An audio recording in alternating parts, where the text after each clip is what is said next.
오늘은 가정의 달을 맞아서 우리 길신교회 모든 성도들이 한자리에 모여서 다 함께 예배드리게 되었습니다. 평상시에는 영유치부 따로, 유초등부 따로, 중고등부 따로, 청년부 따로, 어른들 따로 각자 따로따로 예배를 드렸었는데, 오늘은 할아버지, 할머니, 아빠, 엄마, 우리 자녀들 다 같이 예배드리니까 너무 좋죠? 네.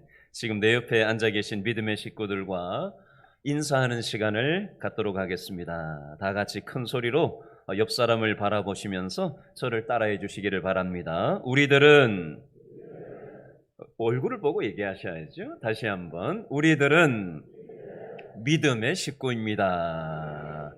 잘 오셨습니다. 반대편에 있는 분에게도 한번 인사할까요? 눈을 맞추시고 옆 사람 또 다른 사람 자 쳐다보세요. 따라합니다. 우리들은 믿음의 식구입니다.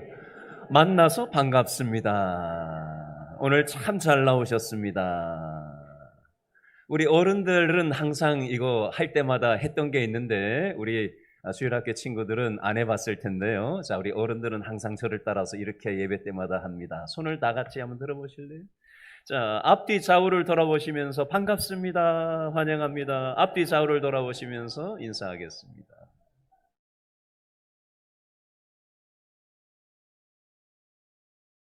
하나님은 이 세상을 창조하시고 마지막 날에 무엇을 창조하셨죠?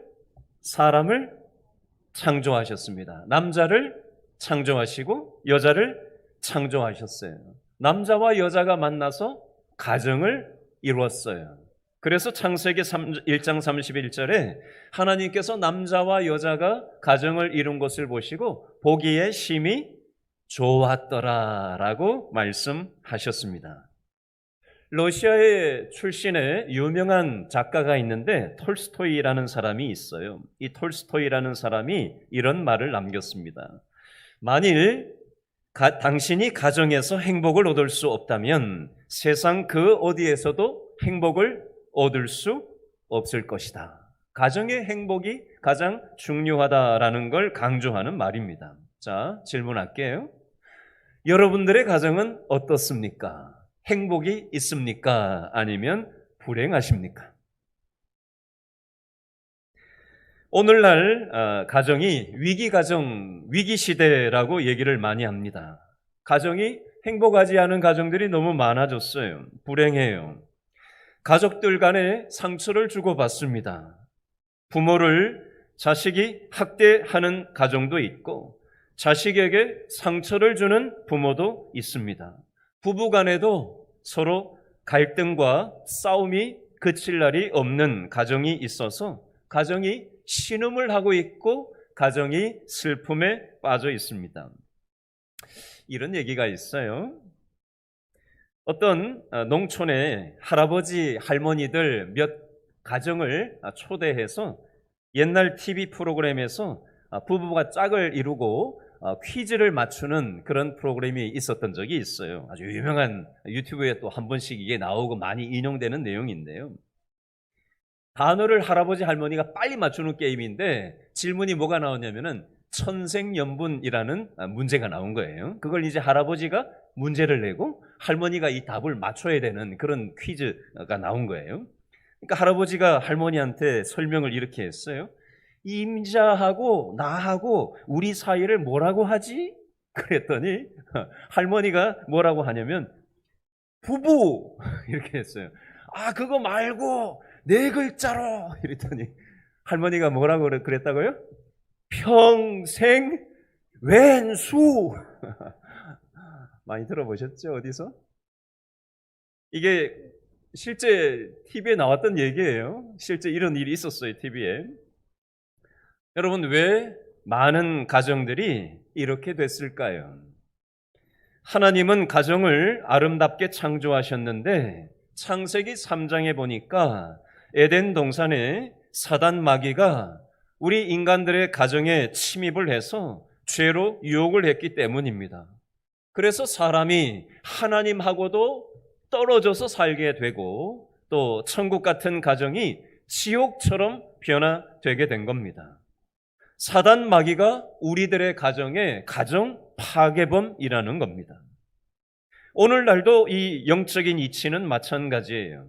사단 마귀는 우리들의 가정을 오늘도 호시탐탐 노리고 있습니다. 우리의 가정을 파괴할 거리가 없나 하고는 부부간에, 부모 자식 간에 어떻게든지 빌미를 만들어서 우리의 가정을 망가뜨리려고 사단 마귀는 오늘도 우리의 가정을 파괴시키려고 달려들고 있다라는 겁니다. 그러므로 우리의 가정을 천국과 같은 가정으로 회복하기 위해서 어떻게 해야 되는지 오늘 말씀의 원리를 가지고 생각을 해보도록 하겠습니다. 흔히 가정을 천국과 같다라고 얘기를 하는데 성경에서 얘기하는 천국은 두 가지예요. 한 가지가 아니라 천국은 몇 가지다? 두 가지예요. 여러분들이 생각하는 첫 번째 천국 하면 딱 떠오르는 그림이 어떤 그림이에요? 죽고 나면은 이제 가게 될 천국. 요한계시록 21장, 22장에 보니까 미래에 우리가 성도로서 살아가다가 우리의 영혼의 고향인 하나님 품으로 가는 걸 성경에서는 천국에 우리가 미래에 가게 될 거다라고 묘사하고 있습니다. 우리 교회에 2주 전에 할아버지 한 분이 돌아가셔서 장례식이 있었어요. 2주 전에 성도들이 함께 가서 장례 예배를 드리고 또 천국으로 이사 가시는 그 과정을 함께 예배를 드렸었어요. 예배를 마치고 지난 주간에 이 슬픔을 당한 가정이 저를 예배 마치고 잠깐 대화할 시간이 있었어요. 그런데 이 천국 가신 할아버지의 손녀딸이 할아버지 장례식을 마치고 이제 집에 돌아와서 그날 잠이 들었는데 꿈속에서 천국에 가신 할아버지를 꿈에서 만났다는 거예요. 어떤 모습이었냐면 꽃밭에서 천국 가신 할아버지가 환한 미소를 띠면서 손녀딸한테 크게 빠이빠이를 하면서 마치 천국에서 다시 만나자라고 이렇게 하시는 것 같은 그런 꿈을 장례식 마치자마자 꾸었노라고 저한테 얘기를 나눴습니다. 그게 우리가 성경에서 얘기하는 미래에 우리 성도들이 가게 될 천국의 모습입니다. 그런데 오늘 또 다른 천국의 모습이 있는데 그게 무엇이냐면요. 저를 따라해 보시기 바랍니다. 마음의 천국. 따라합니다. 현재적인 천국. 미래적인 천국도 있지만 현재적인 천국도 있어요. 누구에게 현재적인 천국이 임하느냐? 저를 따라합니다. 현재적인 천국은 하나님을 내 마음에 믿는 사람에게 임합니다. 여러분 하나님 믿으세요? 하나님이 여러분 마음속에 계세요? 그러면 하나님이 우리의 상황과 관계없는 하나님이 우리와 함께 하심으로 인한 마음의 천국을 주시는 겁니다. 하나님이 내 마음속에 계시면 마음의 천국이 임하는 것이고요. 우리의 가정의 주인이 하나님이 되시면 하나님이 가정을 천국으로 바꿔주시는 겁니다. 그리고 교회가 하나님이 중심이 되시면 교회도 천국이 될 수 있는 겁니다. 그런데 반대도 있죠. 하나님이 내 마음에 안 계시면 어떻게 될까요? 따라합니다. 마음에 지옥이 옵니다. 가정에 하나님이 중심이 되시지 않으면 가정이 어떻게 될까요? 따라합니다. 가정이 지옥이 됩니다. 여러분 교회라도요. 교회가 하나님이 중심이 되어야 되는데 사람이 중심이 되어버리면 따라합니다. 교회가 지옥이 될 수도 있습니다.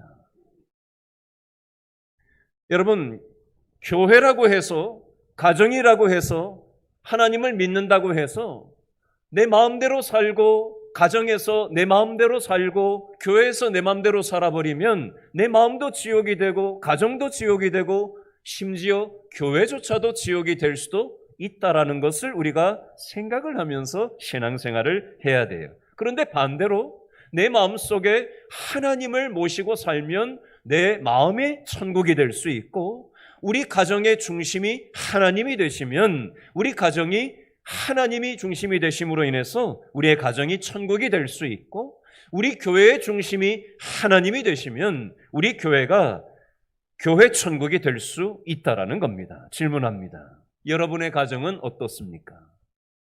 저와 여러분의 가정은 지옥과 같은 가정입니까? 아니면 하나님이 중심이기 때문에 천국인 가정으로 살아가고 계십니까? 여러분, 우리 가정이 천국이 되기 위해서 어떻게 해야 되느냐? 한 가정의 행복은 가정의 주인이 누구냐에 달려 있습니다. 가정의 왕이 누구냐? 이것이 우리의 가정의 행복 유무를 결정을 합니다. 옛날에 할아버지 할머니 때, 그 위에 할아버지 할머니 때 가정에서 누가 목소리가 제일 컸을까요? 옛날에는 아버지가 목소리가 제일 컸어요. 아버지가 숟가락 안 드시면 숟가락 드는 법이 없었던 시절이 있었습니다. 아버지가 건강한 아버지라면 이 아버지를 중심으로 해서 가정이 질서가 잡혔던 옛날 시절이 있었어요. 그런데 요즘은 집집마다 누가 목소리가 커요? 아빠가 커요? 엄마가 커요? 에? 아빠가 큰 집도 있군요, 여전히. 근데 대체로 보니까 엄마가 목소리가 큰 집들이 많아요. 자, 여러분, 그리고 또 요즘은 엄마를 넘어서서 누가 또 목소리가 큰 집들이 많죠? 아이들, 자식들이 모든 걸 자식들한테 다 맞추고 사는 가정이 요즘은 점점 더 늘어나고 있습니다. 그러다 보면 가정이 어떻게 될까요? 따라합니다. 질서가 무너진다. 아버지를 중심으로 해서 물론 건강한 아버지라야 합니다. 건강하지 못한 아버지가 소리만 질러버리면 가정이 바른 질서가 잡힐 수가 없어요, 물론. 그러나 건강한 아버지가 중심을 잡은 가정은 건강한 질서 잡힌 가정이 될 수 있습니다. 아버지를 배제해놓고 너무 엄마 목소리가 커버리면 가정이 질서가 잘 잡힐 수가 없고요. 또 모든 초점이 자식한테 맞추어져서 자식들한테 질질 끌려 다니는 가정이라면 그 가정 역시도 건강한 가정일 수 없습니다. 그런데 오늘 성경에서 얘기하는 질서 잡힌 건강한 행복한 가정은 어떤 가정이라고 말씀하시느냐? 그 내용이 시편 126편 8편 1절 말씀에 나오는데 다시 한번 읽어볼까요? 시편 128편 1절 말씀 다 같이 시작. 누구를? 여호와를 경외하며 그의 길을 걷는 자마다 복이 있도다. 아멘. 누구를 경외하며? 여호와를 경외하며. 여호와는 누구예요? 하나님을 경외한다. 다른 말로 하면 저를 따라합니다. 가정의 중심에 하나님이 계셔야 합니다. 따라합니다. 그래야 가정이 영적 질서가 잡힙니다. 여러분, 믿음의 가정은요, 행복하려면 아버지가 중심도 아니고요, 엄마가 중심도 아니고요, 자식이 중심도 아니고요, 누가 중심이라야 된다고요? 하나님이 중심이라야 우리 믿음의 가정이 바른 질서 아래서 행복하게 살아갈 수 있음을 오늘 성경에서는 말씀하고 있는 겁니다. 우선순위가 하나님이라야 한다라는 겁니다. 하나님을 경외한다라는 이 1절 말씀을 하나님을 무서워해라, 하나님을 조심해라, 하나님하고 멀찍이 떨어져 있어라, 이걸 얘기하는 게 아니에요. 하나님이 우리 가정의 1순위가 되어야 한다라는 게 바로 하나님을, 여호와를 경외한다는 뜻입니다. 시편 128편에 보니까 가정의 행복을 찬양하고 노래하고 있는 그런 표현이 오늘 시편 128편 내용이에요. 하나님이 아니라 남편이, 아내가, 자식이 중심이 되면 가정이 무질서해지고, 저를 따라합니다, 콩가루 집안이 된다. 여러분, 남편이, 아내가, 자식이 중심이 되면 콩가루 집안이 되는 거예요. 여러분, 하나님이 우리 가정의 중심이 될 때 바로 질서 있는 가정이 될 수 있는 것입니다. 저는 우리 길신교에 속한 모든 가정들이 하나님이 중심이 되셔서 하나님 안에서 질서 있는 행복한 가정으로 회복되실 수 있기를 바랍니다.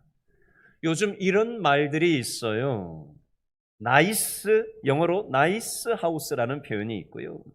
영어로 스윗 홈이라는 표현이 있어요. 나이스 하우스라는 것은 다른 말로 하면 화려한 집을 얘기하는 거예요. 좋은 집을 얘기하는 겁니다.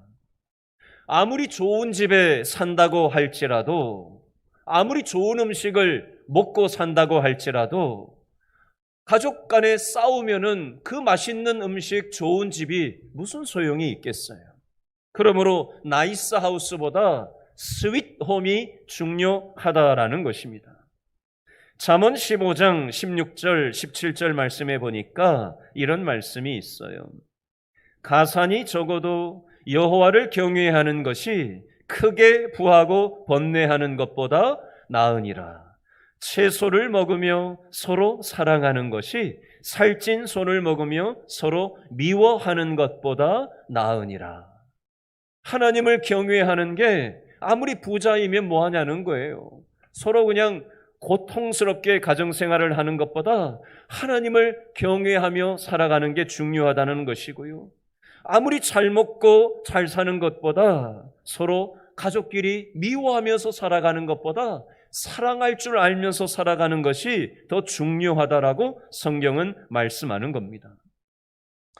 여러분, 이런 그림을 본 적이 있을 거예요. 프랑스 화가 중에 밀레라는 사람이 그린 만종이라고 하는 그림이 있어요. 어떤 그림이냐면요, 농부가 이 벌판에서 하루 종일 일을 하고 남편과 아내가 그 벌판에 서서 저녁에 교회에서 울리는 교회 종소리를 들으면서 두 손을 모으고 그 밭에서 기도하는 모습이 이 프랑스 화가가 그린 밀레의 만종이라는 작품이 있습니다.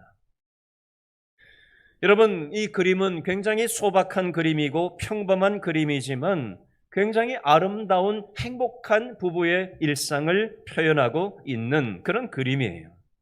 저는 우리 길신교에 속한 모든 가정들이 하나님을 중심으로 모시고 하나님을 인정하고 하나님 안에서 질서가 잡혀서 우리에게 주신 우리의 일상을 감사할 줄 알고 하나님을 기억할 줄 알고 함께 예배하는 가정이 될 수 있었으면 좋겠습니다. 아멘. 여러분, 가정은 사회의 기초 단위이고요. 그리고 사회와 국가, 인류에 영향을 미칩니다. 여러분, 영국의 유명한 역사가인 에드워드 깃번이라는 사람이 로마 제국 쇠망사라는 책을 썼어요. 이 책에 보면 로마 제국은 전 세계 역사상 가장 위대한 강력한 나라 중에 하나가 로마 제국이었습니다.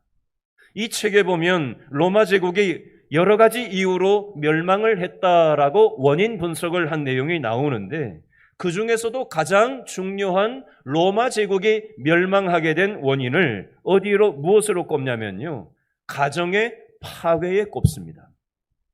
로마 제국이 망하기 전에 로마의 가정들이 망했다라는 것에 문제의 원인을 짚었다라는 것입니다. 여러분, 사회가 밝아지고 나라가 잘 되고 인류의 미래가 있으려면 가정이 회복되어야 하는 것입니다. 마더 테레사 많이 들어보셨죠? 마더 테레사가 노벨 평화상을 받는 날 기자회견을 할 때 기자가 이렇게 질문을 했대요. 세계 평화를 위해서 가장 시급한 일이 무엇이라고 생각하십니까? 라고 질문을 했더니 이 마더 테레사가 웃으면서 기자한테 이렇게 말했답니다. 기자 선생, 빨리 집에 가서 가족을 사랑하세요. 집에 가서 빨리 가족을 사랑하면서 살아가는 것이 사회가 밝아지고 나라가 잘 되고 인류의 미래가 있게 되는 비결이라고 얘기했다라는 겁니다. 말씀을 맺겠습니다. 우리 길신교에 속한 모든 가정들이 누구를 왕으로 모시고 하나님을 왕으로 모시고 하나님의 질서 안에서 우리 가정 생활을 할 때 우리 마음속에 마음의 천국이 임하고 우리의 가정의 천국이 임하고 우리의 사회에 회복의 역사가 있다라는 사실을 기억하는 우리 모든 길신교회 성도들의 가정이 될 수 있기를 바랍니다. 기도하겠습니다.